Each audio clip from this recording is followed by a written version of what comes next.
sur cet ordinateur. Eh bien, écoutez, ce web séminaire va démarrer. On est en direct sur Facebook avec une, une qualité que j'espère sera suffisante, puisque la diffusion en direct ne fonctionne pas, donc on le fait à l'aide du téléphone.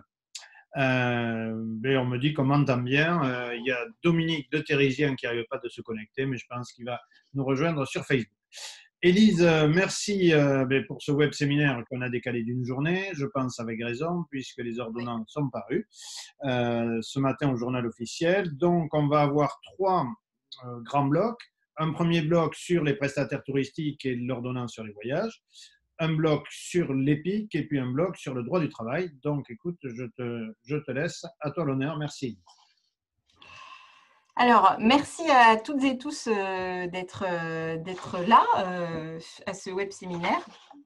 Vous étiez déjà très, très nombreux la dernière fois.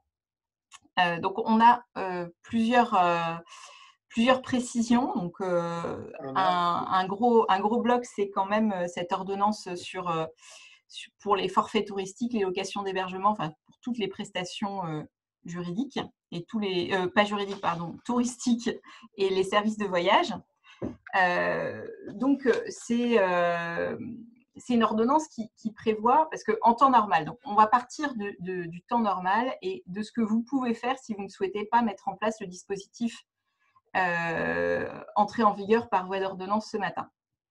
Donc, en théorie, un client qui souhaite annuler son séjour est tenu par les conditions générales de vente et le contrat de réservation avec l'hébergeur. En cas de circonstances exceptionnelles, c'est un remboursement sans frais de tout, frais de dossier inclus, parce qu'il y a eu des questions sur les frais de dossier. Alors, aujourd'hui, il y a un dispositif qui vous permet de proposer un avoir en remplacement de la prestation touristique qui va être valable pour une durée de 18 mois. Et ça s'applique, ce dispositif. Alors, si dans les 18 mois, si au bout de 18 mois, votre client n'utilise pas son avoir et ne souhaite pas avoir de prestations équivalentes, dans ces cas-là, il y aura un remboursement au bout des 18 mois. Mais c'est pour permettre de préserver un peu la trésorerie des acteurs du tourisme. Donc, ça va s'appliquer au forfait touristique, évidemment, à la location d'hébergement, à la location de voitures et à tous les services de voyage. Le truc qui n'est pas concerné, c'est le transport sec et notamment aérien. D'accord. Est-ce que ça fonctionne pour les groupes comme pour les individuels? Oui. D'accord. Ça, c'est intéressant. Ça, c'est intéressant. Ouais. Et oui, puisque dans l'ordonnance, on évoque les professionnels et il y a David qui me demande dans le texte, la question est, est-ce que les loueurs de meublés non professionnels sont également concernés par cette ordonnance? C'est pas précisé. C'est pas précisé, mais je pense, alors il va peut-être y avoir un décret qui va préciser l'ordonnance, c'est le grand jeu du législateur hein, d'accumuler les textes, mais moi je pense que oui, je dirais plutôt oui, mais je n'ai pas de certitude à ce jour, puisque ça implique le vendeur qui réalise la prestation lui-même. Donc après, un professionnel, qu'est-ce que c'est et surtout, c'est pas précisé dans le texte, donc je vois pas pourquoi il y aurait un dispositif moins favorable qui s'appliquerait à l'hébergeur non professionnel. Voilà. Donc pour moi, la réponse est oui, mais c'est toujours sous réserve d'un texte ultérieur et d'une interprétation contraire, parce que c'est vrai que malheureusement, on a peu de précisions sur le sujet. Alors, il n'y a pas donc ça impose donc pour vous, office de tourisme, qui vendez des prestations simples, hein, réalisées par des prestataires extérieurs. Donc cette situation, elle n'est quand même pas incluse dans l'ordonnance. Donc on a un vrai vide juridique sur l'office de tourisme. Donc moi, je ne sais pas trop si les prestataires vont pouvoir vous imposer un avoir. Et je ne sais pas comment vous allez faire vous par rapport à votre client. Voilà. Donc, ça va être quelque chose quand même à réfléchir avec vos prestataires. Donc, nous, on vous recommande évidemment de suivre les dispositions de l'ordonnance et de proposer l'avoir à vos clients qui ont réservé des prestations simples auprès de vous, même si elles sont réalisées par des prestataires autres. Voilà. Donc, il faut absolument que vous ayez quand même recueilli l'accord du prestataire concerné pour proposer l'avoir. Et tous les hébergeurs donc bénéficient de ces dispositions, hein, vraisemblablement. L'avoir doit avoir un montant égal à l'intégralité des paiements déjà effectués au titre de la prestation et le solde de la prestation n'a pas à être payé par le client à ce moment-là. La proposition de cet avoir prive le client de demander le remboursement intégral. Voilà. C'est-à-dire que si vous émettez la proposition, votre client ne peut pas vous demander le remboursement de tout frais de dossier inclus. Voilà, tout de suite. Vous pourrez avoir à le rembourser, mais dans 18 mois. C'est vraiment une mesure qui a vocation à aider la trésorerie des entreprises du tourisme. Alors, attention sur la proposition d'avoir le support durable. Donc, évidemment, en ce moment, c'est plutôt le mail. Je vous conseille le mail avec accusé de réception. Et il faut que ce soit au plus tard dans les 30 jours après la résolution du contrat, donc l'annonce de l'annulation de la prestation. Et si le contrat a été annulé avant le 26 mars, la proposition doit avoir lieu avant le 25 avril impérativement. Alors, il faut absolument que la proposition elle soit claire, qu'elle soit bien, donc les conditions de délai, etc. Il faut que les textes soient indiqués dans la proposition, selon moi. Hein. Je pense que c'est quand même plus intéressant et surtout plus sécurisé. Donc, il faut informer donc, sur support durable, durée de 30 jours, contenu de l'information, donc montant de l'avoir, durée validité. Donc, il faut dans l'information au client que vous indiquiez les durées et les délais. Hein. Et il faut proposer une autre prestation et il faut que la prestation, si ce n'est pas l'identique, qu'elle soit précise. Si le prix n'est pas supérieur à la prestation originelle, il faut l'indiquer aussi. Et il ne faut pas qu'il y ait de majoration tarifaire. Voilà. À défaut d'un contrat relatif à la nouvelle prestation, avant le terme de la validité, donc vous allez être tenu de rembourser. Et ça, il faut l'indiquer aussi dans vos propositions commerciales qui doivent être un peu des mini-contrats. Hein, avec, faut viser la disposition, il faut expliquer la nouvelle proposition, les délais et comment ça va se passer, pour pas que vous ayez de défaut d'information et qu'on ne puisse pas vous reprocher ensuite et vous annuler ce nouveau contrat. Alors, je vois qu'il y a des… Alors, Élise, moi, sur les loueurs de meublés toujours, il y a Stéphane Rocheteau qui dit, alors je te le lis, puis c'est sur Facebook. Oui. Les loueurs de meublés ne sont pas soumis à ces dispositions. Article L211-14 du Code du tourisme sont soumis à la loi Hoguet, au Code civil. Les propriétaires de chambres d'hôtes sont soumis à ces dispositions. En pratique, a priori, sur la question des annulations et des remboursements, les deux régimes ont la même conséquence. Pour les loueurs de meublés, la force majeure entraîne l'annulation du contrat. Et pour les propriétaires de chambres d'hôtes, ce sont des circonstances exceptionnelles et inévitables qui justifient les annulations. Exactement. Mais l'ordonnance vise les dispositions du Code civil également. D'accord. Okay. Donc ça, c'est important de le dire. Et une autre question, c'est est-ce que les prestations de traiteurs et de location de salles de réunion pour le tourisme d'affaires sont aussi concernées par ça? Eh bien ça, moi j'aurais tendance à dire oui, puisque, mais c'est toujours pareil, c'est comme ce texte sur la directive, c'est toute autre prestation touristique. Et il n'y a pas de définition de la prestation touristique. Donc, le traiteur, est-ce que c'en est une? Moi, je pense que oui, mais je n'ai pas de certitude et le texte ne le précise pas. On va peut-être avoir un décret d'application de l'ordonnance qui sera plus précis, mais en l'état, on n'a pas de certitude. D'accord. Ok. Donc, logiquement, les hébergements que nous gérons en tant qu'office de tourisme ont un numéro SIRET différent de notre office de tourisme ANEPIC. On rentre donc dans les clous de l'ordonnance. C'est ça. Ok. C'est ça, c'est ça. Puisque, vous êtes, vendeur d'une prestation touristique et de toute façon l'hébergeur, il a, bon après c'est des dispositions enfin c'est pas précisé, mais qui n'ont pas vocation à s'appliquer entre professionnels. Donc mais faites bien attention, demandez, l'accord du prestataire concerné pour effectuer la proposition d'avoir, pour être bien, sûr et dans les clous et faites un mail un petit peu impératif quand même, hein. Hmm. Bon. Voilà, parce que nous, on vous recommande. Il y a un petit vide juridique hein, sur cette histoire d'office de tourisme, parce qu'encore une fois, on ne pense pas forcément à vos situations sur les textes du tourisme. Hein. Ce sont des textes qui sont vraiment beaucoup à destination des agences de voyage et des TO. Donc, assurez-vous d'avoir bien l'accord du prestataire concerné pour l'avoir. Voilà. Ok, ok. Donc, du coup, si je résume, les offices de tourisme qui ont des prestations peuvent appliquer les mêmes dispositions, mais par contre, avec l'accord réel du prestataire C'est ça. auquel ils ont acheté la prestation.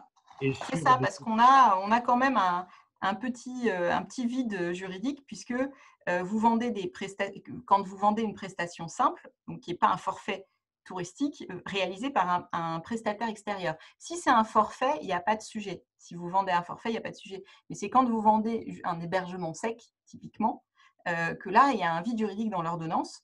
Donc moi, ma préconisation, c'est d'avoir l'accord de l'hébergeur et d'appliquer les dispositions de l'ordonnance. Alors, une question, est-ce que le client peut refuser cet avoir? Non, il ne peut pas refuser cet avoir, il peut ne pas l'utiliser et dans ces cas-là, il sera remboursé au bout de 18 mois. D'accord, il ne peut pas le refuser. Est-ce que Voilà. les annulations pour les meublés peuvent Enfin, être il peut appréciées? refuser la prestation, si tu veux, il peut ne pas utiliser l'avoir Oui, c'est et ça. vouloir être remboursé, mais il n'a pas à être remboursé tout de suite, il sera remboursé dans 18 mois. Euh, est-ce que les annulations pour les meublés peuvent être faites dès maintenant dans ces conditions? Ah oui, il y a un bon commentaire. J'ai oublié de préciser les dates. Donc, c'est les annulations imposées entre le 1er mars 2020 et le 15 septembre 2020. Pardon, j'ai oublié de le préciser les dates. Donc, ça répond à la question. Les termes sont fermés jusqu'au 15 juin anticipé pour le mois de mai, donc ça peut être annulé, oui.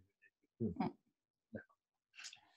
Euh, les clients dont la cure est annulée dès maintenant, mais dont la date est ultérieure alors, Achille, il faudrait qu'il finisse sa publication parce qu'il ne finit pas. Donc, on ne saura pas. Mais le message finit, mais dont la date est ultérieure à, et puis Achille ne dit plus rien. Alors, c'est peut-être pour les prestations qui vont être annulées entre le 1er mars et le 15 septembre, mais qui correspondent à des prestations qui seront réalisées plus tard. Je ne sais Oui, pas. c'est ça. Dans ces cas-là, ça ne s'applique pas. Hein. Ah oui, C'est voilà. pour les prestations dont la résolution est entre le 1er mars et le 15 septembre. D'accord. Ok, ok. Bon, mais je crois que c'est dommage pour les remboursements déjà effectués ces derniers jours. Ben oui, oui, oui, oui, oui, oui, oui, oui, oui. Je pense que la majorité des fédérations professionnelles conseillaient de ne pas se précipiter. C'est Voilà. ça, d'attendre. D'attendre. Euh, une question, si un client achète une nuitée aujourd'hui pour le 15 juillet et qu'il annule entre-temps, C'est pas précisé.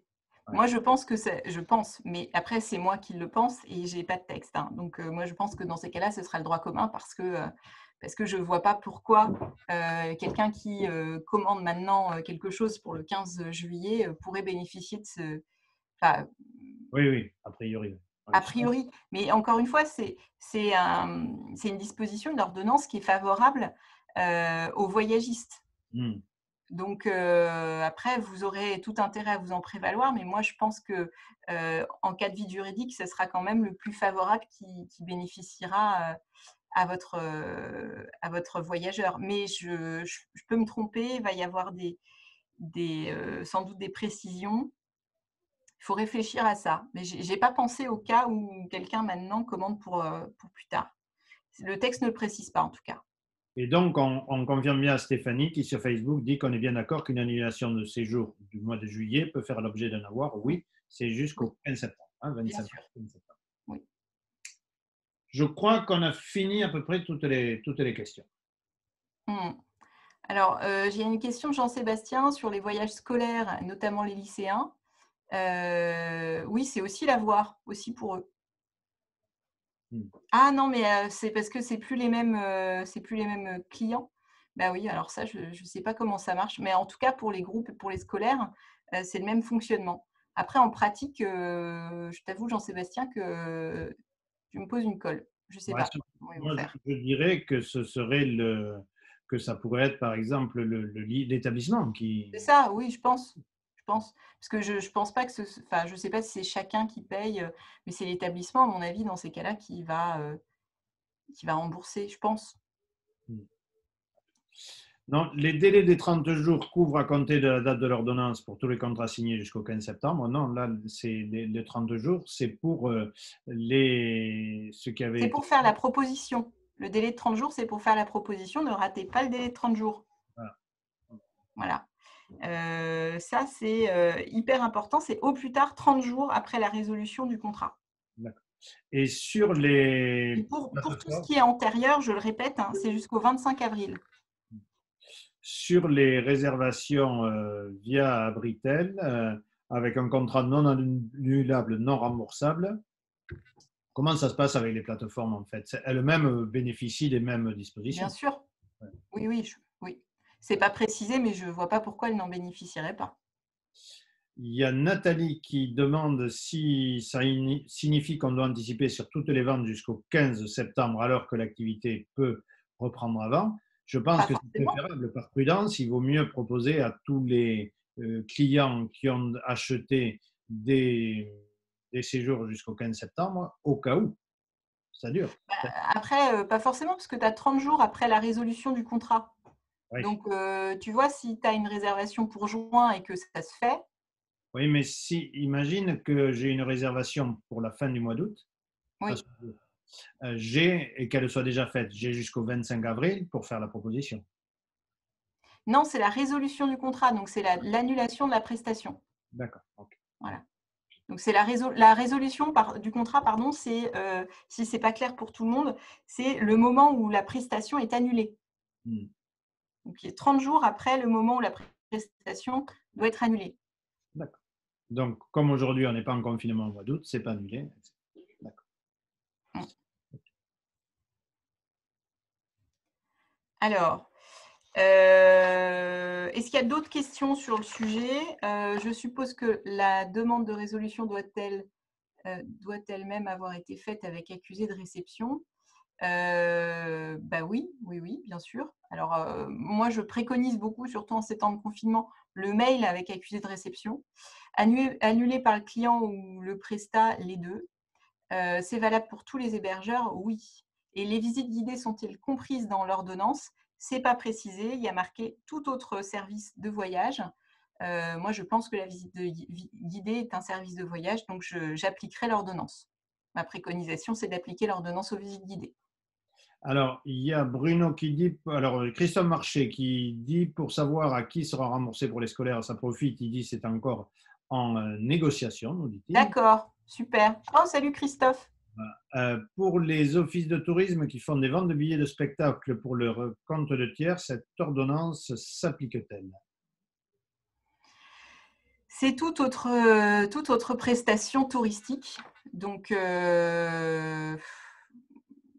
j'ai tendance à dire que oui, mais on n'a pas de certitude. Je pense qu'on va avoir des précisions par la suite. Oui, et Stéphanie, oui, si le client ne peut pas refuser, mais s'il sait qu'il ne reviendra pas pour X raison, il doit quand même attendre 18 mois pour récupérer ses sous, Exactement. sauf si Sauf le. si vous décidez, par mesure commerciale, vous pouvez toujours appliquer le droit commun, hein, et rembourser intégralement. Vous n'êtes pas tenu de proposer un avoir, vous pouvez aussi proposer le remboursement. Oui, mais c'est la possibilité qu'il y a et le client ne peut rien dire et C'est ne peut pas ça, c'est récupérer ça. avant. C'est une disposition qui vous est favorable, pour une fois. Non, pour produire l'avoir, il faut avoir perçu l'intégralité du paiement du séjour ou les arts ou acomptes suffisent. Les arts ou acomptes suffisent. Mais ça veut dire que sur les arbres ou à compte, le solde du séjour ne sera payé qu'au moment de la… C'est ça, exactement. Vous ne pouvez pas demander un paiement anticipé par contre du solde. Et puis, la Enfin, date ça, de c'est résolution, encore une fois, la c'est pas date précisé dans l'ordonnance, c'est de droit commun, hein. Oui, la date de résolution de la prestation, c'est la date à laquelle le client a annulé. annule, voilà. La date à laquelle la prestation est annulée, alors que ce soit Du par fait le du client client ou ou du le fait, prestat, ouais. voilà, vous, Oui, du fait de l'un ou de l'autre. D'accord. c'est ça. Oui. C'est ça, les deux, autant le client que le prestataire peut annuler. Mhm, Mais par contre, c'est toujours favorable au prestataire. D'accord. mhm, exact. OK, je crois qu'on a fait le tour sur cette question à peu près, je pense. Voilà. Euh, Le texte est pas mal fait. Il y a une actualité sur la plateforme qui a été faite par Arthur aussi, donc qui résume un peu tout ça. Donc voilà, on attend des précisions. Je pense que vraiment le gros morceau à préciser, ça va être qu'est-ce qu'est tout autre service de voyage. Mais bon, c'est la même chose dans la directive. où est-ce que Qu'est-ce qui est pas où est-ce que au c'est cours le d'application. où est-ce que c'est le mieux pour aller chercher le texte de l'ordonnance? Alors, je crois que vous l'avez reçu via une newsletter ADN. Je crois que c'est le bon texte. Sinon, vous pouvez aller sur Légifrance Ouais, et vous la trouvez sans trop de difficultés. d'accord, super. Voilà. Je vais mettre le lien alors. Oui, tu peux mettre le lien. Je vais mettre le lien. OK, merci beaucoup. Eh bien, on peut passer au point suivant du coup. Les épiques. Les épiques. Alors, donc, les élus des conseils municipaux et conseils communautaires, ça c'est la loi du 22 mars, hein. Donc, ils conservent leurs fonctions jusqu'au second tour des élections municipales. Et même dans le conseil où les communes, même dans les communes où le conseil municipal a été élu au complet au premier tour. Donc, la conséquence, c'est que le mandat des représentants d'une commune ou d'un EPIC en exercice à la date du premier tour est prorogé jusqu'à la désignation de leur remplaçant par l'organe délibérant. Donc, vous maintenez les CODIR dans les EPIC et les membres de droit des conseils d'administration des associations. C'est maintenu. Voilà, parce que c'est vrai qu'il y a cette période un petit peu de flou. Alors, nous, on pensait que dans les ordonnances, ah oui, la loi abaisse aussi le quorum pour les CODIR des EPIC à 1/3 des membres en exercice. Voilà.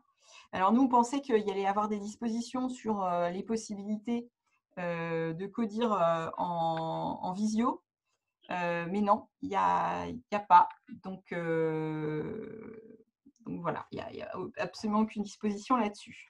Après, en droit public, il y a quand même la théorie des circonstances exceptionnelles qui permet de légaliser a posteriori un certain nombre de choses. Alors, il y a une ordonnance qui est relative aux mesures de continuité budgétaire, financière et fiscale des collectivités territoriales et qui précise donc que la date butoir d'adoption du budget est reportée au 31 juillet 2020. Le débat d'orientation budgétaire peut se tenir lors de la même séance que l'adoption du budget. La date butoir pour le compte administratif 2019 est reportée au 31 juillet 2020 et le vote sur l'arrêté des comptes 2019 doit intervenir au plus tard le 31 juillet 2020. Et le compte de gestion établi par le comptable de la collectivité territoriale est transmis avant le 1er juillet 2020. Alors, pour les EPIC qui n'ont pas adopté leur budget 2020, le directeur, avec l'agrément du président, est autorisé pour les dépenses d'investissement à engager, liquider et mandater les dépenses dans la limite des crédits budget 2019 et sans autorisation du CODIR. Donc ça peut pas mal dépanner.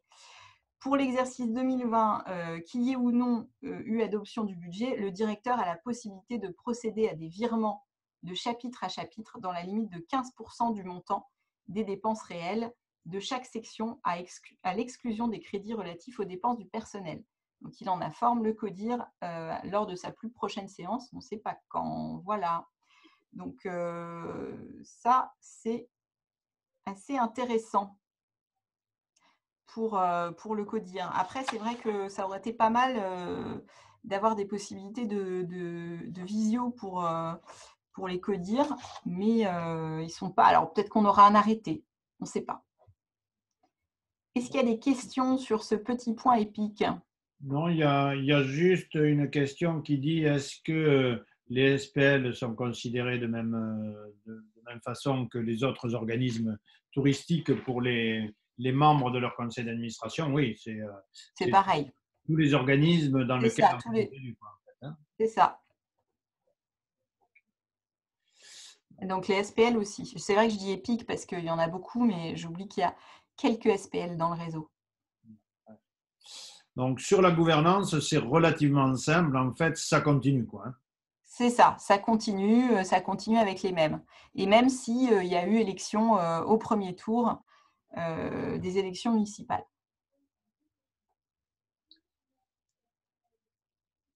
Une note, est-ce que oui, il y a les dates reportées sur les votes du budget, est-ce qu'il y aura une note? Mais moi, franchement, il y a le résumé sur le site du gouvernement Oui, qui est des super ordonnances bien fait. Le gouvernement a très très bien travaillé là-dessus. qui est quand même bien. Vraiment, il y a des super bonnes notes. Alors, ok. Alors, les dates des votes des comptes de gestion par le comptable spécial et le vote des comptes administratifs, il est aussi repoussé au 31 juillet, C'est j'imagine. 31 juillet, voilà. Et la date 31 juillet. Ok. 31 juillet, voilà, c'est repoussé. Et est-ce qu'on pourra repousser les AG pour les ASSO au mois de septembre, du coup, qui logiquement doivent se faire dans le premier semestre? Sur les assos, bah là pour l'instant, c'est 31 juillet. Après, reporté à septembre, faudrait que j'y réfléchisse.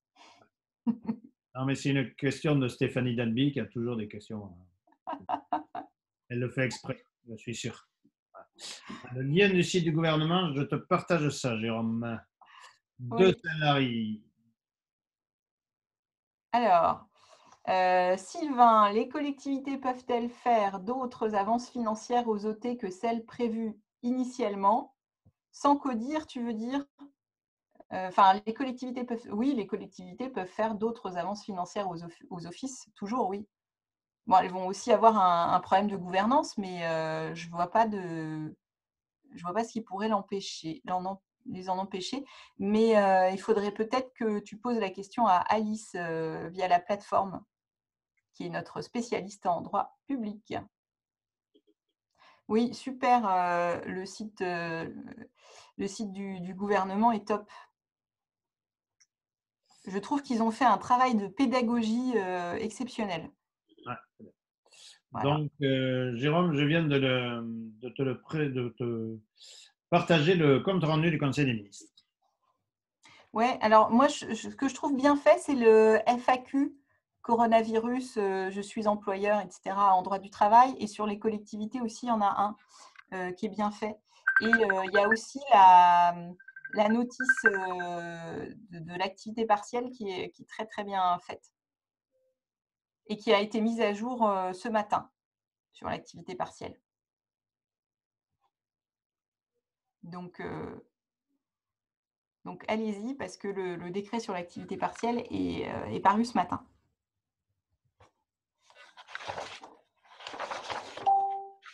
Est-ce que la date limite du 30 juin pour les AGDSPL est également différée à fin juillet?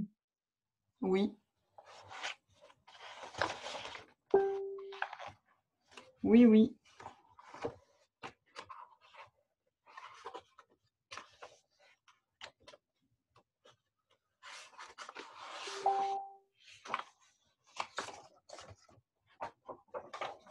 Ok, mais donc on peut passer au suivant. Alors, donc, vous aviez Il y a beaucoup de Alice, questions. excusez-moi, il y a Alice qui vient de répondre à Stéphanie. Pour les assos, la préfecture m'a informé qu'il faut vérifier selon vos statuts si une date d'AG est notée. Sinon, l'AG annuel n'est pas imposé. Alors, mais je ne sais pas laquelle Alice c'est. Je croyais que c'était mon Alice, en fait, mais Non, non, c'est c'est pas Alice, mon Alice. Alice de la Creuse.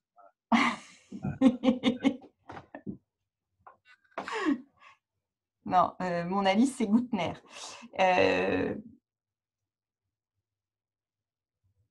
Alors, décret d'activité partielle sur le site du Gouv aussi, oui. Et puis, mais surtout sur l'activité partielle, c'est le ministère du Travail qui a mis à jour le 25 mars, donc à jour du décret, son guide de l'activité partielle. Bon, alors, on va commencer par les deux ordonnances. Hein. Parce que là, il y a déjà des questions sur l'activité partielle. Donc, possibilité.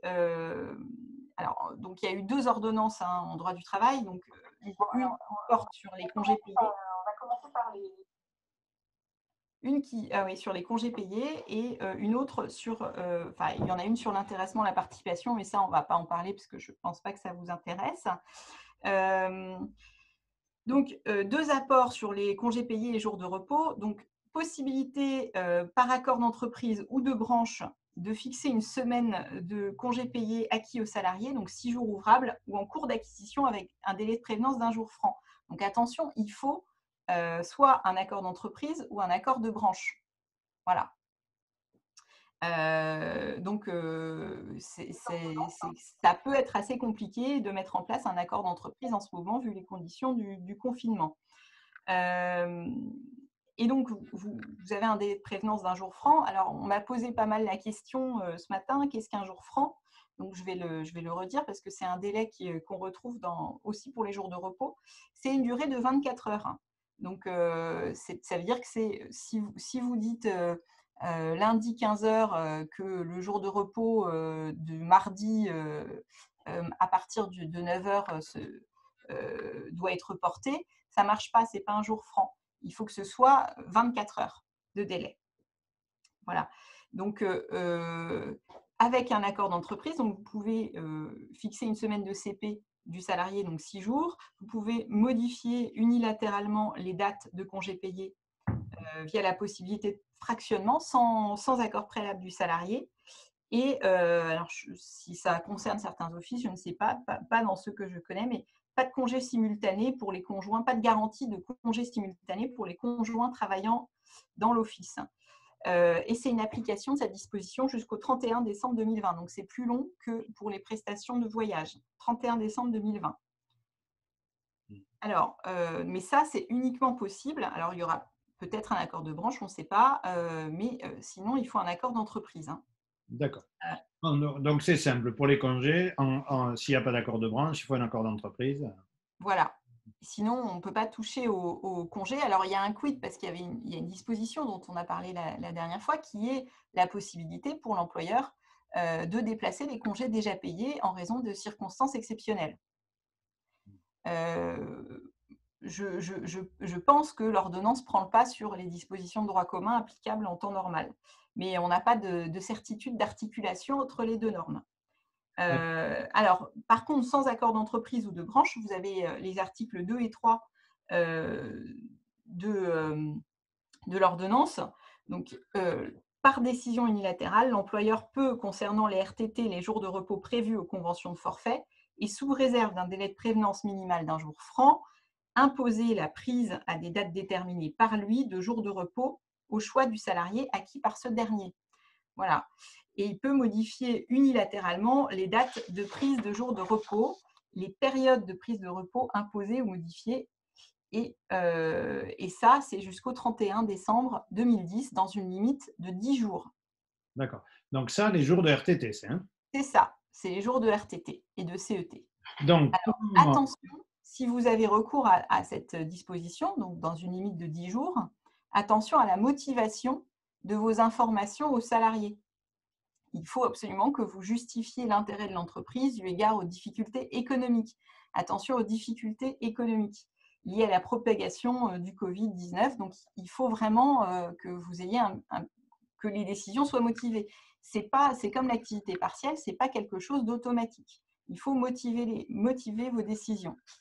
C'est la clé, pour pas qu'il y ait de contestation derrière. Donc, si je résume à ce point-là, pour les congés, S'il n'y a pas d'accord de branche, Christophe nous disait ce matin dans le groupe des directeurs qu'a priori, ce n'était pas prévu, Ouais. l'accord de branche. Donc, il faut un accord Il n'y a pas d'entreprise. le temps en plus, il n'y a pas le temps. Il n'y a pas le temps. Donc, pour pouvoir réellement un accord d'entreprise pour cette semaine de congé. Pour les RTT, ça peut être jusqu'à 10 jours qui soient demandés unilatéralement, mais comme pour l'activité partielle, il faut absolument le motiver, c'est-à-dire un office de tourisme qui n'aurait pas d'impact économique de la crise ne pourrait pas logiquement faire recourir à cette situation-là. Alors là, après, la seule, à la différence de l'activité partielle, c'est que l'activité partielle, on va vous refuser un dispositif, mais là, c'est le salarié qui pourrait contester la mesure. Voilà. Puisque c'est valable uniquement lorsque l'intérêt de l'entreprise le justifie. Voilà. Alors, on a pas mal de questions. Un, Oui. s'il n'y a pas de CSE dans l'entreprise pour un accord d'entreprise, Mmh. comment on fait? Là, Alors, moins de 11, ben, en fait, c'est des alors, c'est soit un référendum d'entreprise, voilà.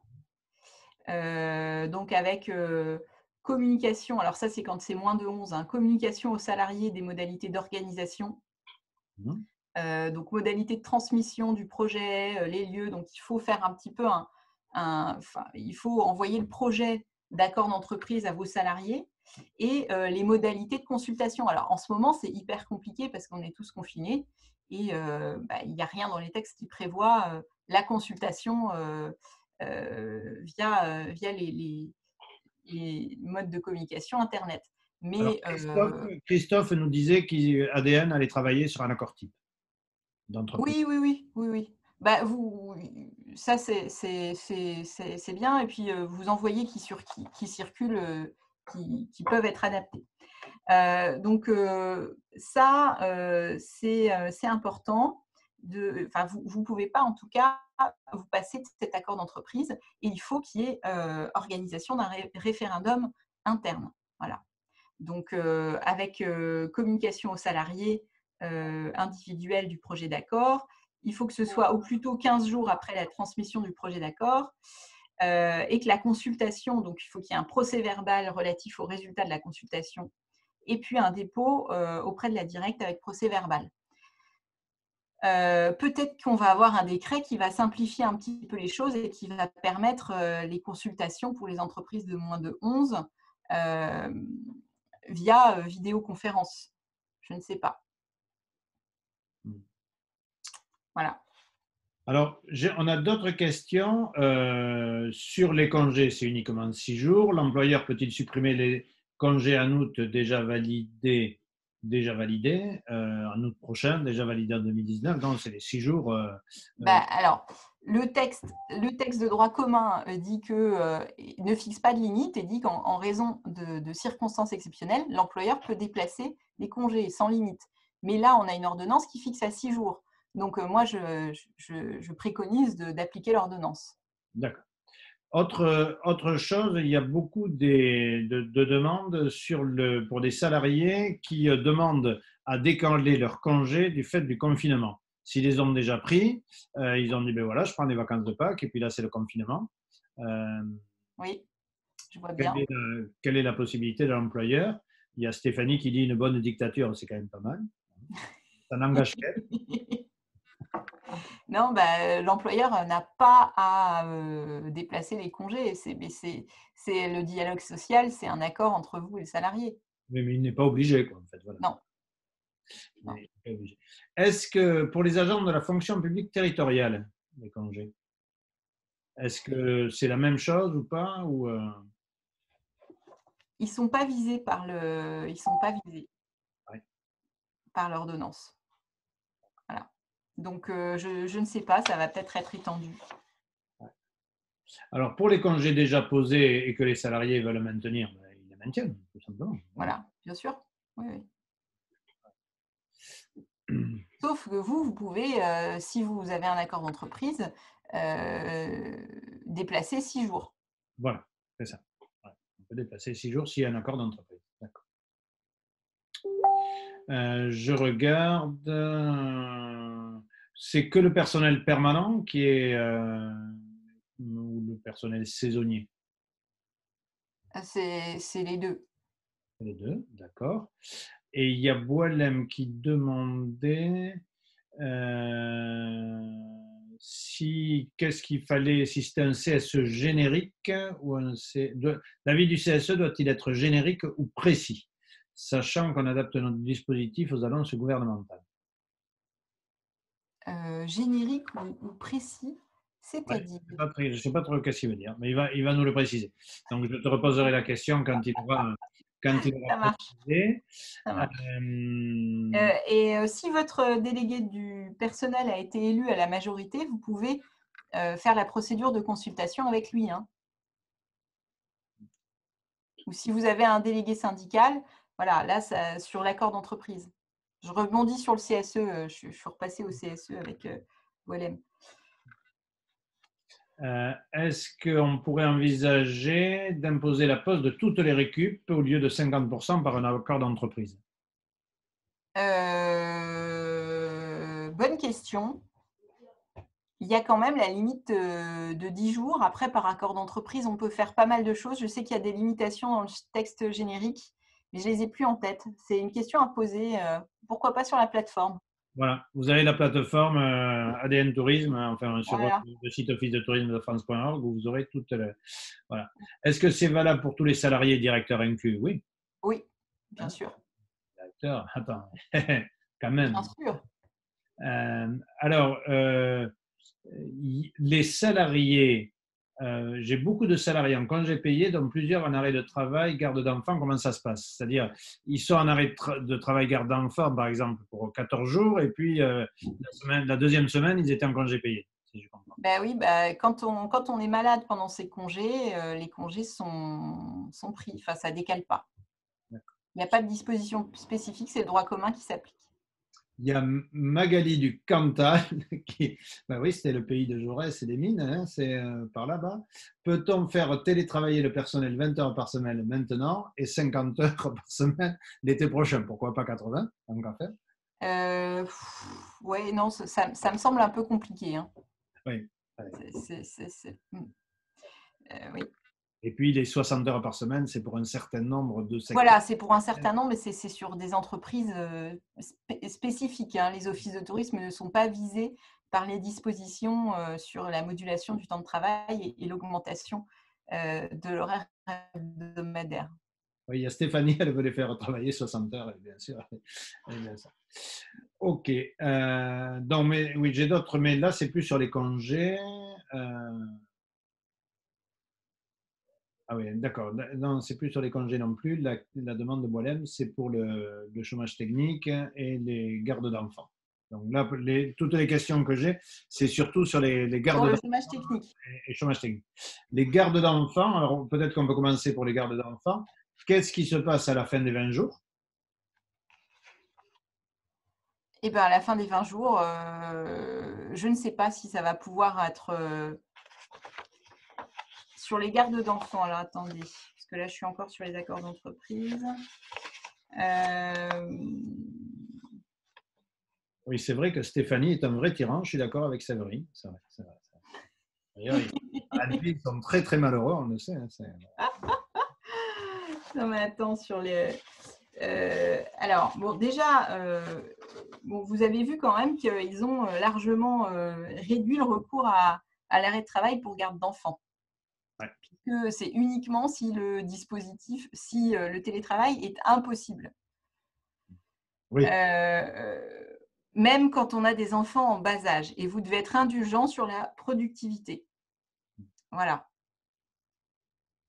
Alors, donc, vous pouvez quand même tenter le coup, hein, et cet arrêt va pouvoir être évidemment renouvelé, hein. C'est le même dispositif que pour un arrêt maladie, sauf que c'est un arrêt maladie dérogatoire puisqu'il n'existe pas en droit commun.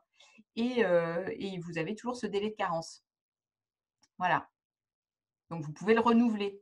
Mais c'est uniquement si le télétravail, attention au contrôle, c'est uniquement si le télétravail n'est pas possible. Après, vous pouvez quand même tenter le coup, mais attention à l'articulation entre congé maladie dérogatoire et chômage partiel, puisque c'est l'arrêt maladie qui prend le pas. Donc, si jamais vous aviez un refus si jamais il y avait un problème sur l'arrêt de travail, vous pourriez avoir un problème sur le remboursement des IJS. Voilà. Alors, serait-il possible d'un accord d'entreprise de disposer d'exemples d'accords d'entreprise? Apparemment, Christophe a dit qu'OTF allait mettre à Ouais. disposition un modèle d'accord d'entreprise. Si des agents ne peuvent faire 5 jours, que 5 jours sur les 7 à cause de la garde d'enfants, avec possibilité de télétravail, le chômage partiel est-il applicable pour 2 heures par jour? Alors, on va venir au chômage partiel. Voilà, garde d'enfants, ok, si nounou n'est pas école. Ça va trop vite, ça va trop vite, ça va trop vite, je ne vous vois plus. Alors, juste sur les congés, le chômage partiel, s'il y a l'activité partielle, les congés sont par définition repoussés. C'est ça. Ça, c'est évident, mais il vaut mieux le dire. On le précise. Euh, alors,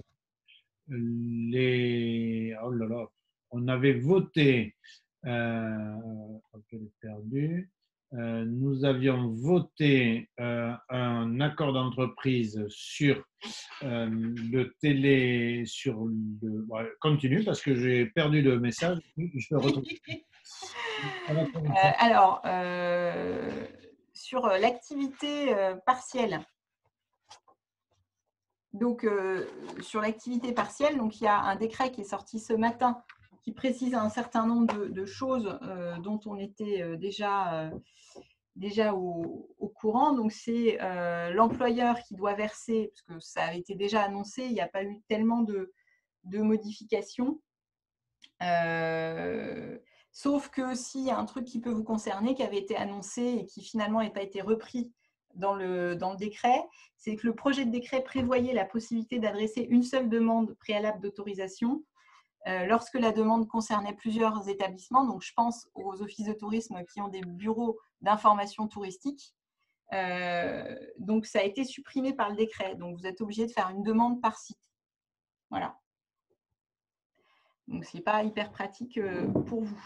Alors, sinon, les principales mesures applicables du décret, c'est l'employeur qui doit verser une allocation horaire égale à 70% de la rémunération brute du salarié, étant précisé que cette rémunération horaire ne peut être inférieure à 8,03 €.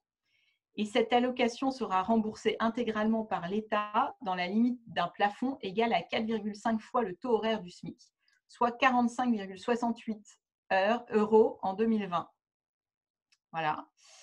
Le bulletin de paye devra faire mention du nombre d'heures indemnisées au titre de l'activité partielle, des taux appliqués et des sommes versées aux salariés au titre de la période considérée. Faites attention au bulletin de paye. Toutefois, les entreprises qui le souhaitent pourront continuer à remettre aux salariés un document spécifique mentionnant ces informations. Donc, si jamais c'est trop compliqué pour votre gestionnaire de paye, il peut faire un bulletin de paye classique avec une note, un document annexe qui explique les modalités du chômage partiel. Donc, pour les demandes d'activité partielle liées à un sinistre ou des intempéries de caractère exceptionnel, donc c'est le Covid, l'avis préalable du CSE n'est pas obligatoire, mais il doit être transmis à l'administration dans un délai de 2 mois après la demande. OK. Donc, vous avez aussi un délai de 30 jours à compter du placement des salariés en activité partielle pour demander votre autorisation de recours à l'activité partielle. Donc, en cas de suspension d'activité liée au Covid ou en présence de toute autre circonstance de caractère exceptionnel.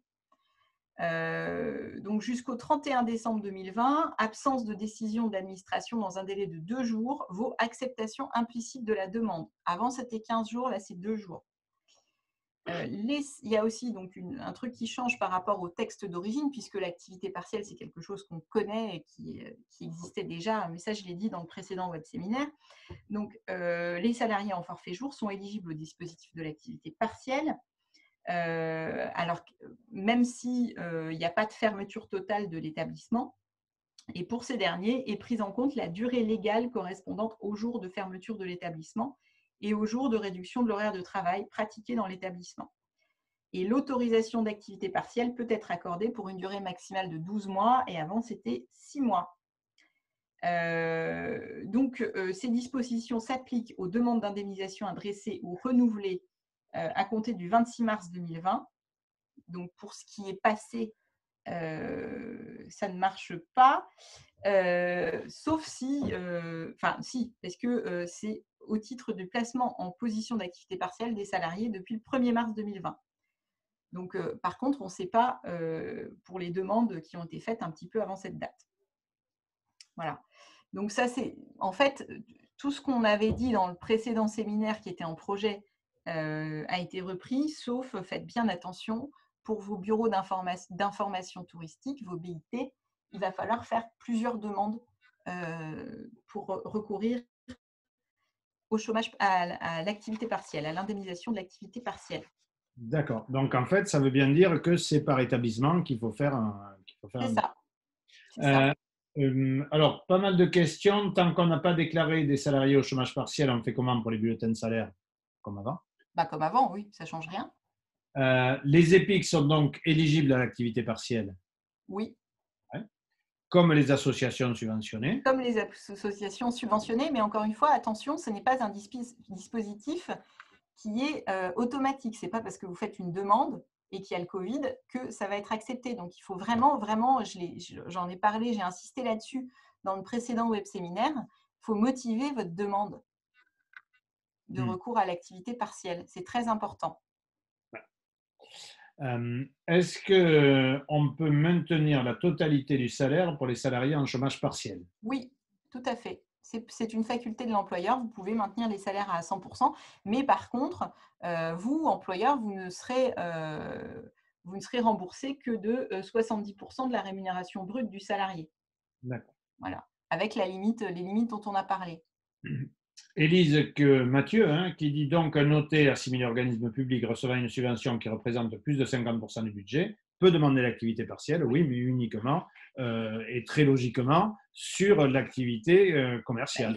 Il faut vraiment motiver la demande, Élise. Il faut expliquer en quoi il y a une baisse d'activité, une baisse d'une partie du CA. Du CA sur la partie commercialisation, une baisse par rapport à la taxe de séjour. Il faut que ce soit assez solide sur l'argumentation. Il y a Stéphanie qui dit commercial et accueil. Si l'accueil est toujours financé par le service public, alors s'il est financé par la taxe de séjour, je ne vois pas comment on peut motiver sur le service public d'accueil de l'activité partielle. Oui, non, Après, il faut essayer, il faut trouver des arguments, mais ça, c'est quelque chose qui se travaille au cas par cas en fonction de la structuration de votre office et de son Alors, activité. plusieurs conseils pratiques. Si on est en EPIC, est-ce qu'il faut une délibération du CODIR pour demander pour le maintien de salaire? Alors, en théorie, oui, mais là, au vu des circonstances exceptionnelles, puis bon, étant donné la difficulté à réunir un CODIR, l'absence de disposition sur les vidéoconférences, enfin sur le CODIR en visio, voilà. Après, le directeur d'office peut prendre une décision d'ordonnateur, de toute façon. D'accord. Est-ce que si on a plusieurs bureaux d'information touristique mais qu'un seul numéro SIRET, est-ce qu'il faut quand même faire plusieurs demandes? Oui. Malgré tout. Donc les ventes boutiques, oui, ça peut être motivé. Dans le doute, il faut en faire plusieurs, parce que le texte ne le précise pas, évidemment. Et là, le texte dit que pour chaque établissement, il faut faire une demande. Mais alors un établissement, il a quand même logiquement son numéro SIRET. Bah oui, c'est ça. Ouais. C'est ça qui est. Là, on aura intérêt à aller un peu plus loin là-dessus et à échanger dessus. Si on décide de maintenir le salaire en 100%, comment on fait sur la fiche de paie? Est-ce qu'on y fait figurer l'activité partielle? Oui. Oui, bien sûr. Bien sûr. Alors, ensuite, est-ce que l'activité peut être mise en place pour les agents de droit public ou les fonctionnaires mis à disposition? Alors, non. Non, l'activité partielle, c'est pas fait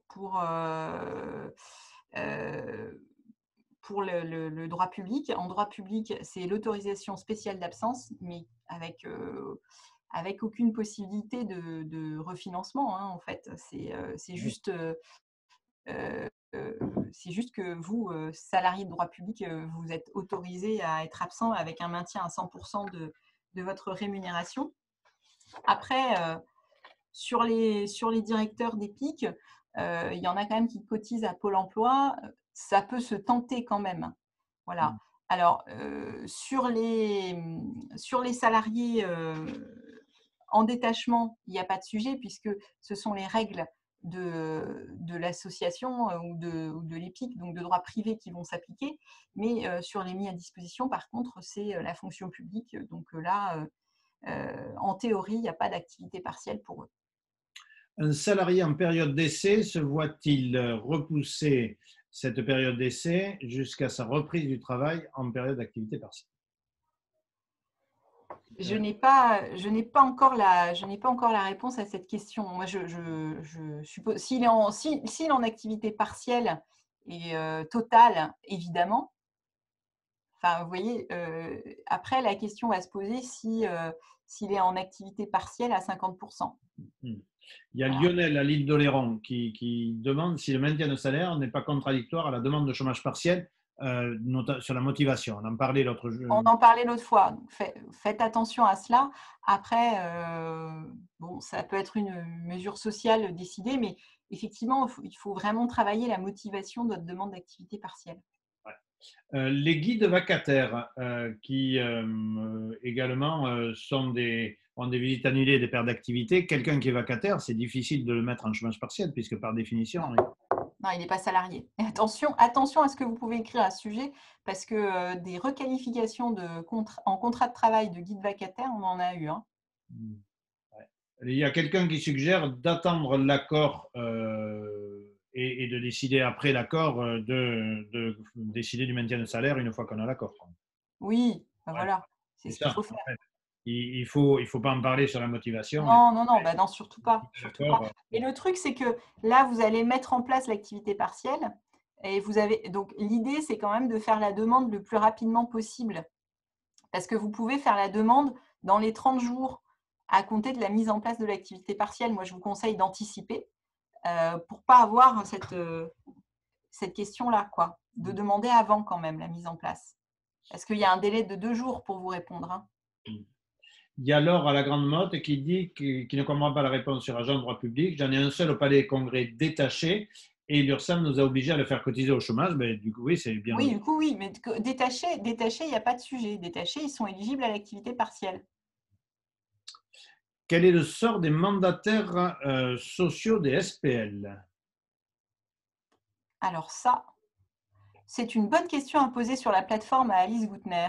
Voilà, c'est vraiment utiliser la plateforme, c'est vraiment très. Alors là, les mandataires sociaux de la SPL, là, comme ça, je ne sais pas, mais Alice cherchera avec plaisir. Voilà. Alors, un salarié en arrêt dérogatoire pour garde d'enfants ne doit pas être compté dans les effectifs déclarés en activité partielle. On ne peut peut-être pas toucher des deux côtés, je pense. Non, c'est-à-dire c'est pas possible. On avait Après, c'est l'arrêt de travail qui prime sur l'activité partielle. Ouais. Donc, vous faites la demande pour l'ensemble des salariés que vous estimez concernés, mais s'il y en a un qui est en arrêt maladie, c'est l'arrêt maladie qui prime.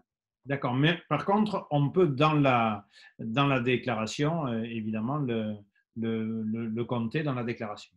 Bien sûr, parce qu'il ne va pas forcément être en arrêt en non-stop. Alors,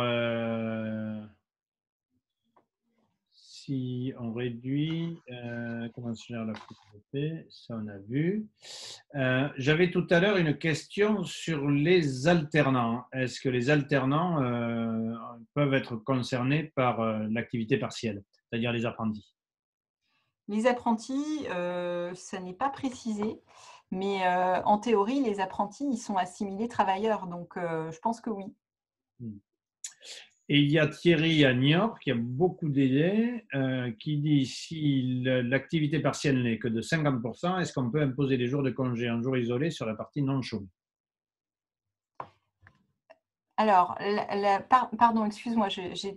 j'ai un truc j'ai le chat Facebook qui a bondi et j'ai pas Oui. entendu. J'ai cru que Ouais. c'était un truc technique. Si l'activité partielle n'est que de 50%, est-ce qu'on peut imposer des jours de congé en jours isolés sur la partie non chômée? Oui, C'est-à-dire, oui, oui, je pense. Oui, oui. logiquement. En dehors de la motivation, quelles sont les pièces exigées ou éventuellement contrôlées? Alors ça, alors bon, déjà, vous avez quand même le guide à jour de ce matin du ministère du Travail que je vous montre là, Ouais, qui est super bien fait. d'accord. Donc, sur le site du ministère Sur le du site du Travail, ministère du Travail, il est à jour de ce matin, donc à jour du décret. Donc si, vous pouvez y aller. si quelqu'un peut le trouver et le mettre sur le Si chat quelqu'un peut mettre, Facebook, voilà. voilà.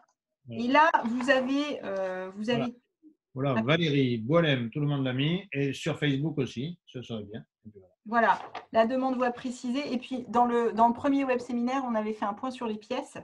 Mais là, vous avez vraiment, c'est à jour de ce matin. Donc, moi, je suis tranquille si vous regardez toutes vos pièces là-dessus. Je le trouve très, très, très bien fait.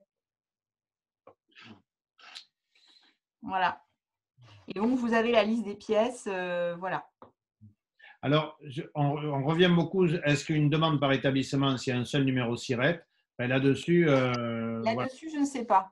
on ne sait pas. Donc, il va falloir échanger là-dessus et puis refaites la demande sur la plateforme. Euh, Hum.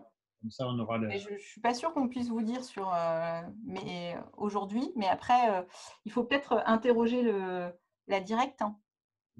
Alors, on reparle du personnel d'accueil, puisque si pas de taxe de séjour, pas de financement de l'accueil, pouvez-vous me confirmer que l'on ne peut pas mettre du personnel d'accueil en chômage partiel, c'est que pour l'activité commerciale, etc., etc.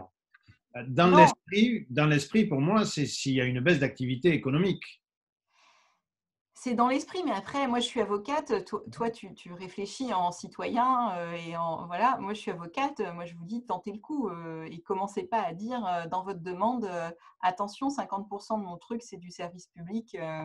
Voilà, enfin, il faut faire un argumentaire, hein. Donc, Ouais, sur le personnel d'accueil, je suppose qu'ils font aussi un peu de commercialisation à tout l'accueil, à hein. fait, oui. C'est ce que dit Carole de Rochefort. Elle dit le personnel d'accueil est aussi très impliqué dans la vente de prestations commerciales. Voilà, voilà.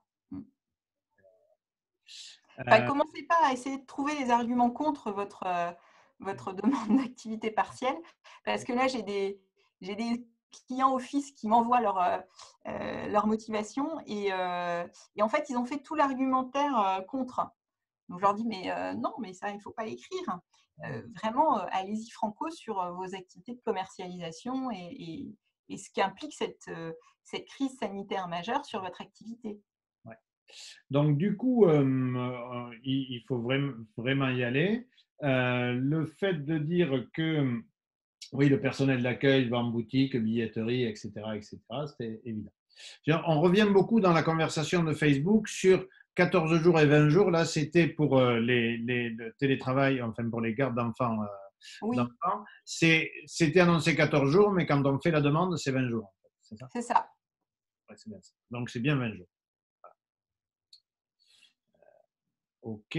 En tout cas, moi, enfin, c'est ce que j'ai compris, c'est que ça marchait. Effectivement, dans le texte, c'est 14 jours, mais ça a marché pour 20 jours. Donc, Alors, il y a Fata qui demande si la déclaration est en cours sans retour, quid des salaires de mars? Tant qu'on n'a pas le retour, on paie les salaires dans leur intégralité. ah bah, de toute façon, vous faites l'avance parce Voilà. que vous pouvez aussi faire la demande pour une période passée.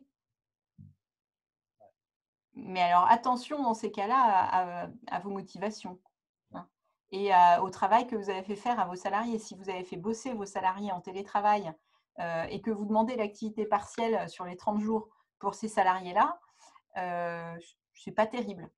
Ouais. Vous Oui. risquez d'autres conflits. Oui, parce que c'est en interne à ce moment-là que ça Ah, peut se bien poser. sûr, bien sûr, Si- oui, ça, je pense que c'est quand même très important de le souligner parce qu'il y a souvent beaucoup d'engagement des équipes. Hein. évidemment. Stéphanie disait que sa collègue qui est en congé pour garde d'enfants fait des gâteaux qu'elle met au congélateur. C'est pas vraiment du travail, mais en fait, mais ça montre bien aussi que même les collaborateurs souvent disent ben, c'est pas grave, on est en chômage partiel, mais on continue à travailler. Non, mais moi, j'ai jamais vu autant les directeurs. Bah, du coup, j'en ai beaucoup là qui font tout leur juridique. Ils nous appellent non-stop, hein, donc ils bossent. Hein.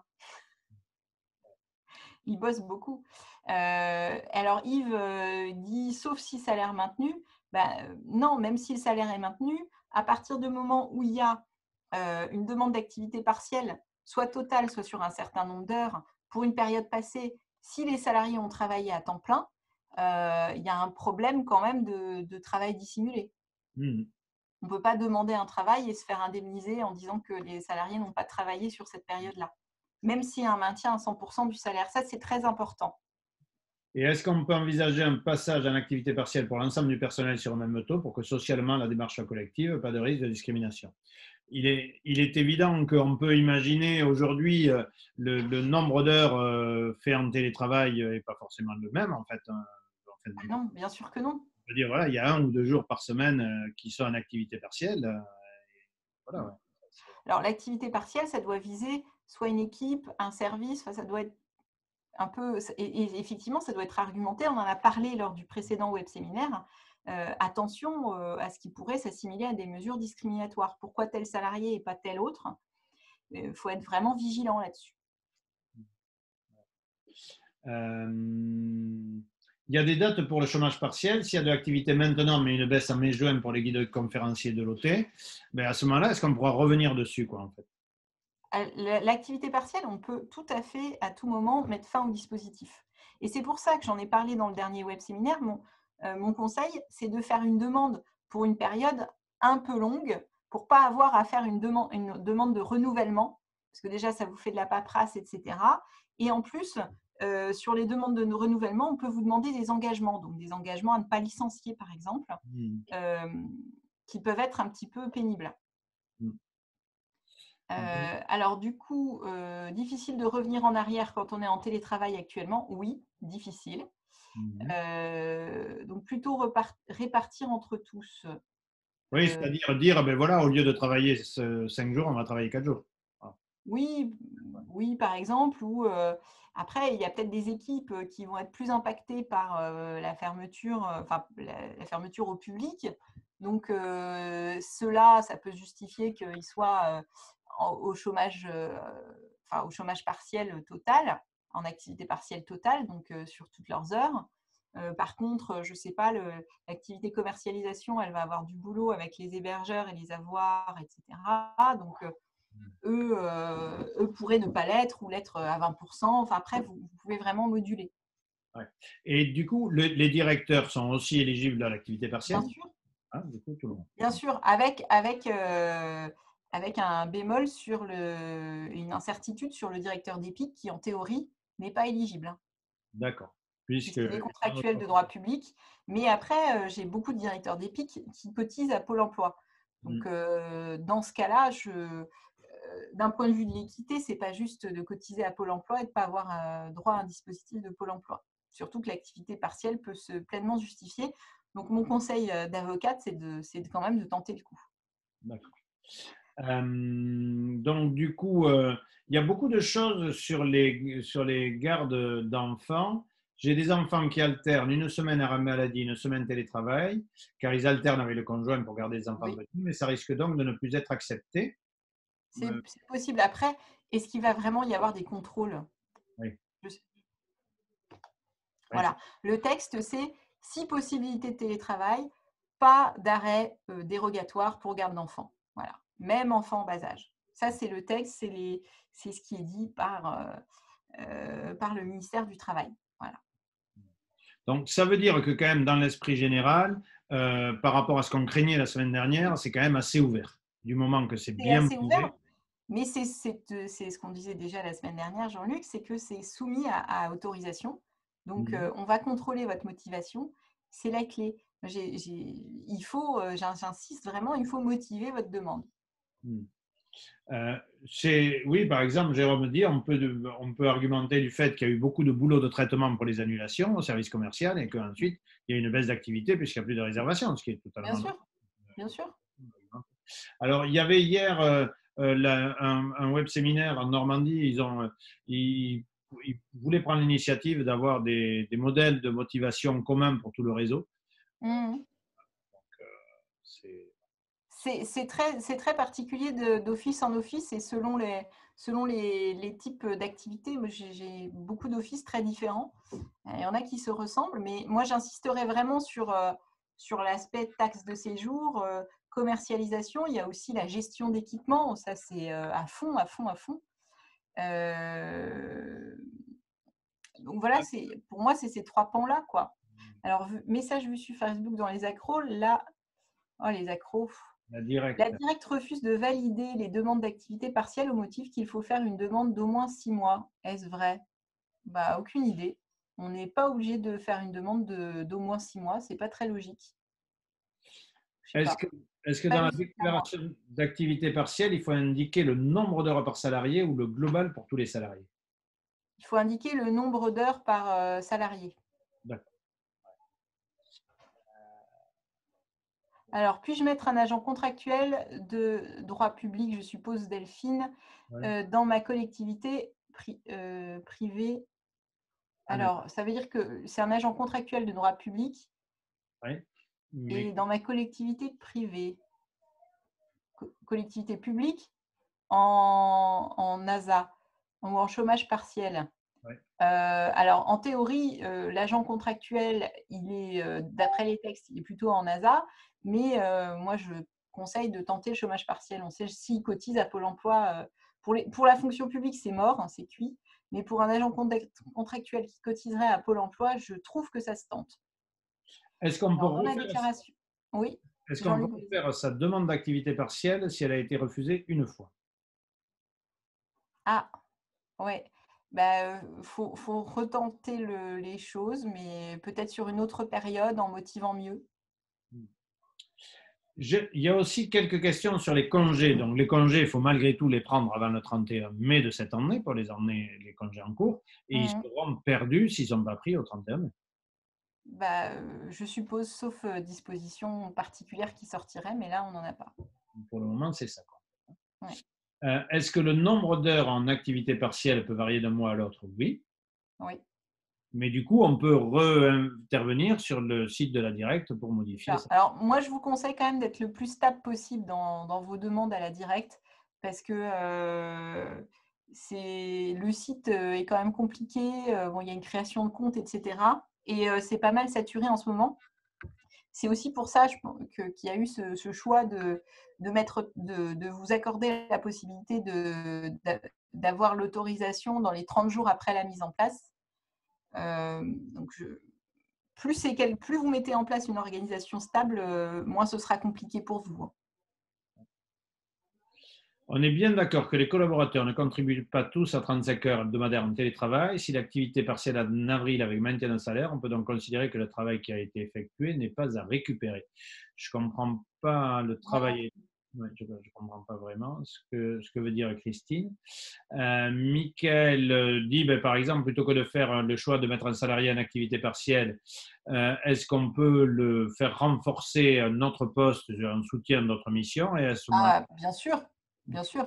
est-ce qu'il faut modifier la fiche de poste dans ce cas?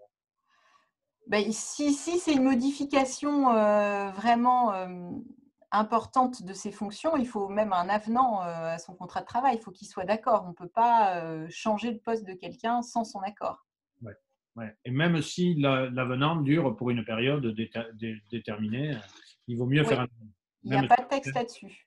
Il n'y a pas de texte là-dessus. Après, il y a toujours une frontière assez difficile euh, à percevoir entre le pouvoir de direction et la modification unilatérale du contrat de travail. Donc, il faut faire attention à ça. Mais c'est un cas qu'on a beaucoup en ce moment. Euh, Lucie du CDT des Héros dit que tu as indiqué si possibilité de télétravail, pas d'arrêt pour garde d'enfants possible. Oui, mais Elise a rajouté après, on ne sait pas comment ce sera contrôlé. Voilà. Moi, je conseille quand même de tenter. Parce que effectivement, quand on a des enfants en bas âge, c'est un peu compliqué de télétravailler et même des grands enfants à qui on doit faire l'école, j'ai beaucoup ce cas-là aussi, dans mes offices. C'est évidemment très, très difficile de télétravailler. Alors après, notre ministre a quand même appelé à de la bienveillance sur la productivité des salariés pendant cette période. Oui. Donc, c'est ce que je disais la dernière fois dans le web séminaire. Attention à toutes les sanctions que vous pourriez prendre envers un salarié pendant cette période. Je pense que ce serait assez malvenu et très risqué. À la grande motte, Laure qui repose une question, sa déléguée du personnel et sa suppléante, son arrêt de travail, comme le directeur d'ailleurs, tout le monde est en maladie. Donc elle aura fait un mail pour accord pour mettre plusieurs salariés en chômage partiel, en activité partielle. Et, euh, et comment faire dans ce cas, puisqu'elle a le pouvoir de son direct patron qui est directeur d'EPIC. Est-ce qu'il vaut mieux mettre le nom du directeur ou le sien, comme elle a le pouvoir? Je ne sais pas. Je ne sais Compliqué. pas. Là, si personne n'est là, c'est compliqué. C'est compliqué. Ouais, peut-être Laure repose la question peut-être sur la plateforme pour essayer de creuser un peu plus, quoi, en fait. Mmh. C'est pas forcément évident. Est-ce qu'il y a besoin d'un accord d'entreprise pour reporter les congés pris après si on voulait repousser la prise des congés après le 31 mai? Non, c'est la direction qui le décide, non? Oui, c'est une disposition qui est plus favorable aux salariés. Donc, non. Est-ce qu'on peut avoir deux personnes en activité partielle à 50% et les autres à 30%? Oui, Ça, c'est possible. Peut-on imposer les congés 2020-2021? Ben, on peut imposer 6 jours, hein, comme l'expliquait c'est Elie ça. tout à l'heure, Avec un accord d'entreprise, attention. avec un accord d'entreprise. Donc, du coup, comme là, c'est plutôt pour la période à venir et qu'il reste des congés à prendre jusqu'au 31 mai, la logique voudrait que ce soit plutôt pour les congés 2019-2020. Mmh. Alors, pour le CET, c'est la même chose que pour les RTT, hein. Dans la limite de 10 jours, on peut imposer la pause de jours de repos dans la limite de 10 jours. Parce que c'est une question de Carole. Isabelle, est-ce qu'un accord d'entreprise imposant les 6 jours de congé doit être appliqué à toute l'équipe? Alors non, ça ne doit pas être appliqué à toute l'équipe.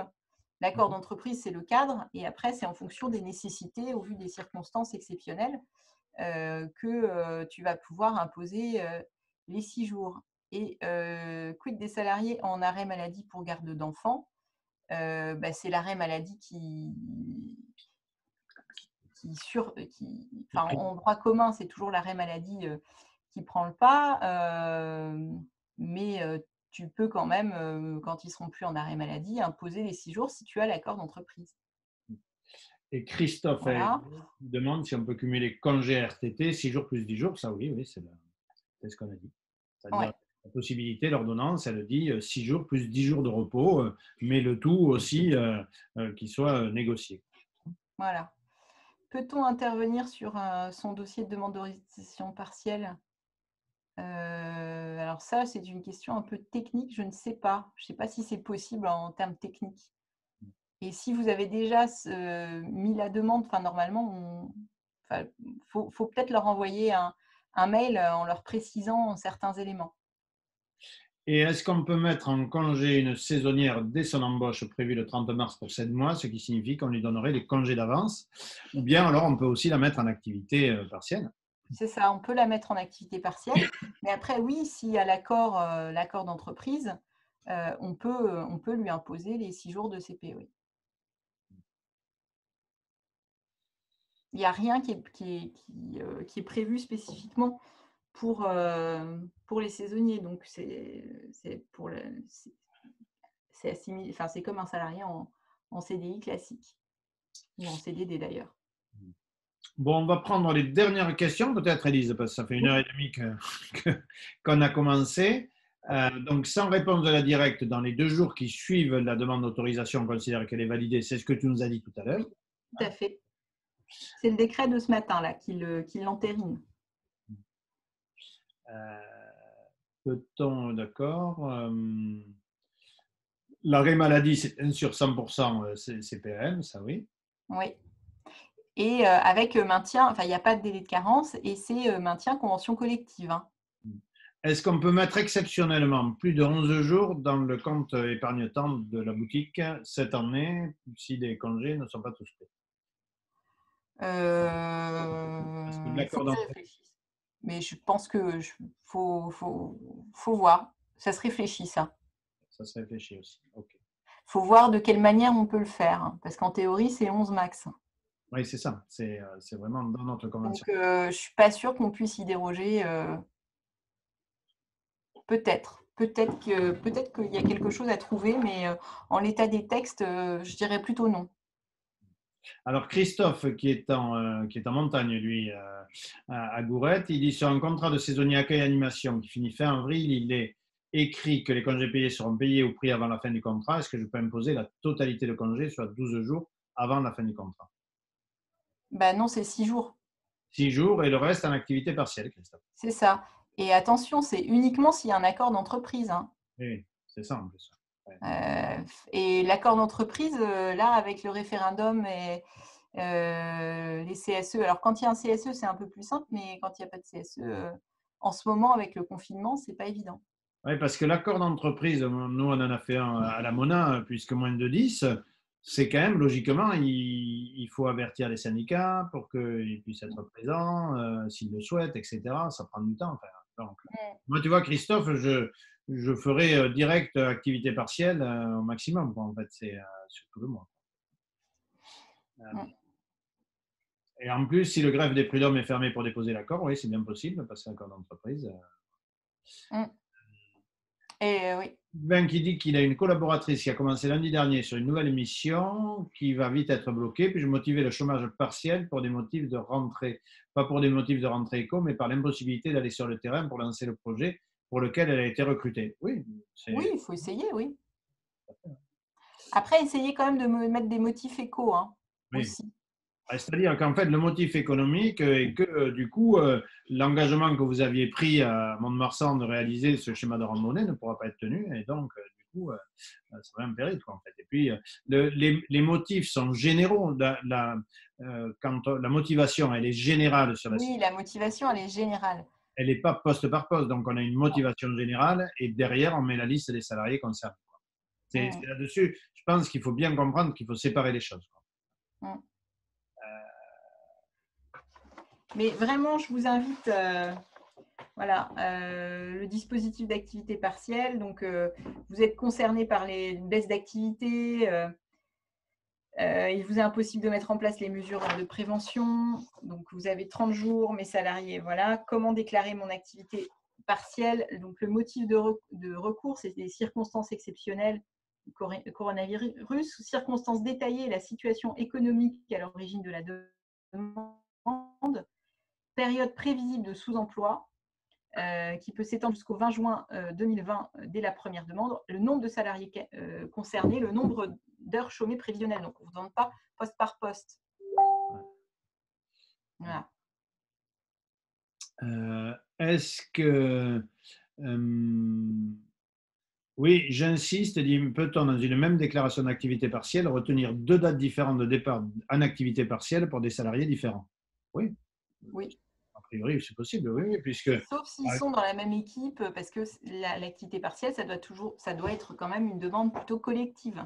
Donc, on c'est peut motivé imaginer que, par par exemple, une l'équipe équipe, un camp, service, une fermeture. Voilà. on peut imaginer que l'équipe camping est de suite en activité partielle, Voilà. que le service commercial le sera dans 10 jours, quoi, en fait, hein. Oui, tout à fait. Carole qui dit est-ce qu'on peut faire au cas par cas pour les 10 jours RTT et CET ou c'est collectif? Non, c'est collectif, hein, c'est accord d'entreprise, quoi. Mais Non, non, ensuite, ça parce que peut les 10 être jours de personne RTT, pour personne, une fois qu'il y a l'accord d'entreprise, c'est ça? non, parce que les 10 jours de RTT ou le CET, c'est pouvoir unilatéral de l'employeur. D'accord. Hmm. Donc, il n'y a pas besoin de l'accord d'entreprise, c'est pour les 6 jours de CP. Ah, d'accord. Oui, donc on peut, oui, les 10 jours de Oui. RTT, c'est Et le puis, de pouvoir toute de façon, l'employeur. c'est au cas par cas, c'est en fonction des nécessités de l'office. Et quel est le statut du personnel d'entretien qui ne peut pas venir? Est-ce qu'on peut le mettre en activité partielle? Oui, Bien sûr, oui, bien bien sûr. sûr. Euh, Est-ce qu'il y a un docteur dans la salle? Demande Chris. Non, il n'y a pas de docteur. Par contre, on a une question sur qu'est-ce qu'on fait avec une. Est-ce qu'il y a des précautions particulières à prendre si on a dans son équipe une personne qui est malade du Covid-19 en tant qu'employé? Oui, bah, après, bon, bah, déjà, il y a une période de confinement et de télétravail obligatoire pour, les personnes qui ont été en contact, avec elles et vous avez quand même une obligation, alors c'est compliqué parce qu'il y a à la fois le secret médical pour moi et en même temps, vous avez une obligation, de santé sécurité au travail. Donc c'est quand même important alors c'est difficile dans vos petites structures de préserver l'anonymat. Dans les grosses boîtes, ce qu'ils font, c'est qu'ils disent, dans votre équipe, il y a, un cas de coronavirus, donc je pense que c'est ce qu'il faut faire. Donc après, vous invitez les autres à être prudents, à respecter les gestes barrières et à se confiner pour pas contaminer leur famille. Hmm. Alors, pour Élise insiste et elle a raison, s'il y a un CSE, il n'y a pas besoin de référendum, c'est-à-dire moins de 11 Oui, oui, salariés, oui. accord d'entreprise, Oui, oui. référendum. Non, mais après, c'est l'accord d'entreprise, enfin, moi, j'ai parlé du référendum parce que c'est ce qui me semble le plus compliqué à mettre en place en ce moment. C'est plus simple de mettre en place un accord collectif quand on a un CSE et c'est les dispositions classiques de mise en place d'un accord d'entreprise qui s'applique de toute façon, qu'on ait un CSE ou qu'on n'en ait pas. Il y a Céline qui, dans l'esprit d'un dialogue social, propose de maintenir le salaire à 100%, contre quoi les salariés font don de leur reliquat de congés payés jusqu'au 31 mai. Ouais. Alors, comment on le formalise, un accord de ce type-là? Euh, Le congé, c'est étonnant. Maintien de salaire contre congé, je ne suis pas sûre que ce soit formalisable et légal, hein. C'est Voilà. marrant, parce que ça vient d'Alsace, ça. Et d'habitude, en Ça Alsace, vient d'Alsace? Céline, ouais, c'est quand même beaucoup plus carré que ça. Voilà, j'ai l'impression. Euh, Oui, non, non, mais faut pas faire ça, faut pas s'amuser à jouer aux apprentis sorciers. En plus, avec l'activité partielle, enfin, on peut pas dealer sur le temps de repos et le temps de congé des salariés, hein. et Sophie, oui, Sophie du Périgord dit quand on n'a pas d'accord d'entreprise, on peut aussi proposer aux salariés de choisir collectivement entre chômage à 70% ou congé payé. C'est là choisir individuellement, quoi, en fait. Mais si c'est un choix, ils peuvent le Ah faire. oui, après, Ah, moyen, c'est pas aux salariés de choisir s'il y a un besoin d'activité partielle au sein de votre structure, hein. ouais. Enfin, après, faites attention à ce que vous écrivez. Voilà. On peut en discuter en équipe, évidemment. Voilà. Mais on l'écrit pas. On dit pas bonjour, est-ce que tu préfères être au chômage ou être en congé payé, quoi. Voilà. Et, mais on peut en discuter Mais avant après, de tout prendre se sa discute décision. dans les équipes, bien sûr. Bien sûr. En Mais pas fait, d'écrit, hein. ouais, ce qu'il y a de bien important, c'est la responsabilité de l'employeur. C'est lui qui va prendre la décision. Par contre, il peut avoir consulté individuellement ou collectivement De l'ensemble toute de façon, il faut un petit peu de pédagogie, hein. Là, nous, on a travaillé beaucoup sur des mails explicatifs pour certains salariés, etc. Donc, il faut être pédagogue et bien expliquer pourquoi et comment et être rassurant. Vous avez aussi, en tant que directeur de structure, un rôle de réassurance hyper important pendant cette période très, très, très anxiogène pour les salariés. OK, je vous propose, David, juste qui dit mise en place de modulation de temps de travail individuel en complément du télétravail, X semaines, 28 heures et des semaines à 42 heures. Pour moi, la modulation du temps de travail dépend de la façon dont c'est prévu dans l'entreprise. Bah, c'est ça, ça dépend de votre accord collectif et de l'accord sur la modulation du temps de travail. Mais on ne peut pas improviser une modulation comme ça, là, au pied levé, enfin, ça nécessite quand même quelques démarches. Alors, il y Et a des modalités qui sont prévues dans la convention collective, donc c'est possible, mais ça se met en place quand même de façon un peu technique, hein.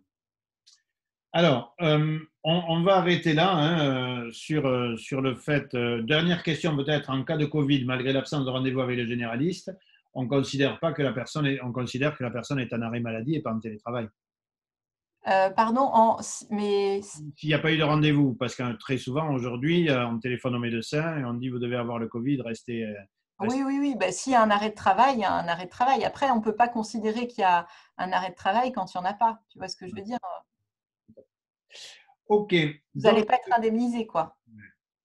je vous propose qu'on en reste là. De toute façon, le web séminaire est enregistré. Je rappelle qu'il y a l'excellente plateforme office de tourisme France.org sur lequel vous pouvez poser vos questions. Ça fonctionne bien. Je l'ai testé. Surtout, Élise, merci beaucoup. Bah, de Euh, rien, merci à vous tous. merci. C'est vrai que ce sont des sujets qui sont un peu compliqués. Il y a beaucoup de flou. C'est une période qui est un petit peu stressante pour vous tous. Donc, je vous souhaite plein de courage dans l'exercice de vos fonctions et d'être bienveillant et sympa avec vos équipes parce que c'est très, très important en ce moment. Et moi, Voilà. je remercie les collègues de la MONA qui sont manettes derrière pour gérer les foires aux questions, les remontées, etc., la com, depuis 2 semaines. Ben voilà, bonne fin de journée à tout le monde et vous pourrez retrouver très vite sur le site de la MONA la foire aux questions qui va être vite remise à jour, ainsi que le replay de ce web séminaire. Bonne fin de journée à tout le monde. Au revoir. Au revoir, Elise.